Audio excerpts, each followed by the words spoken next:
Bonjour à tous et bienvenue dans cette vidéo où nous allons parler de l'histoire du DevOps. Ça y est, on y arrive. Comment est-ce que le DevOps est apparu tel qu'on le connaît aujourd'hui? Alors, je vous ai mis ici une petite timeline finalement qui commence à partir de 2007 avec Patrick Debois dont on a parlé légèrement dans les vidéos précédentes. Alors, on va essayer d'en apprendre un petit peu plus. En fait, l'histoire du DevOps, elle commence en Belgique en 2007 avec notre tout premier protagoniste qui s'appelle Patrick Debois.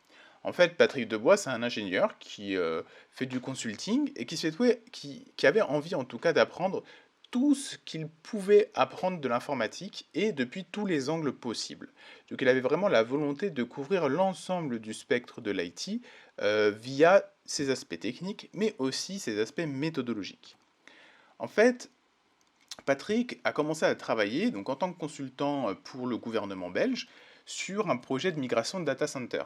Il était chargé de la partie qui consistait à réaliser les tests sur ce projet et a donc passé beaucoup de temps à discuter avec les développeurs, mais aussi les groupes d'administrateurs réseau, qu'on va pouvoir appeler les Ops, pour pouvoir réussir sa mission. Puisque comme il doit faire les tests, il doit avoir les développeurs pour comprendre quels tests doivent être effectués sur le service, et il doit également échanger avec les Ops pour comprendre comment accéder aux machines qui hébergent ces services.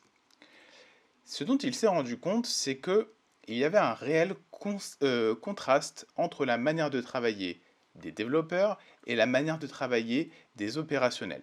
Et c'était quelque chose de compliqué à comprendre pour Patrick, surtout que lorsqu'il travaillait avec les devs, on était principalement dans un fonctionnement agile, et lorsqu'il allait plutôt côté Ops, eh bien, on était plutôt soumis, disons, aux impératifs de production ou à l'imprédictibilité des infrastructures et de leur fonctionnement. Les développeurs et les opérationnels n'ont pas les mêmes objectifs de manière fondamentale. C'est-à-dire que les développeurs sont plutôt à essayer de délivrer un maximum de code et ils passent beaucoup de temps à attendre et pensent d'ailleurs que la plupart des difficultés auxquelles ils sont confrontés sont la faute des ops. Alors côté opérationnel, en fait, ils fonctionnent pas tellement en agile, en tout cas à cette époque, même si aujourd'hui c'est un petit peu changé et encore pas partout. Par contre, il fonctionne beaucoup en cycle en V. Alors on sait que le cycle en V et que la méthode agile sont un petit peu aux antipodes l'un de l'autre, et ils pensent aussi que la plupart des difficultés qu'ils rencontrent et des incidents qu'ils doivent traiter sont dus aux développeurs. Donc c'est compliqué, on a d'un côté les devs qui pensent que tout est de la faute des ops, et d'un côté les ops qui pensent que tout est de la faute des devs. Alors comment est-ce qu'on peut faire? Et c'est la question que se pose Patrick, c'est comment est-ce qu'il va être possible finalement de concilier les différents cœurs de métier pour les amener à retrouver confiance les uns envers les autres et de pouvoir travailler ensemble de manière beaucoup plus efficace.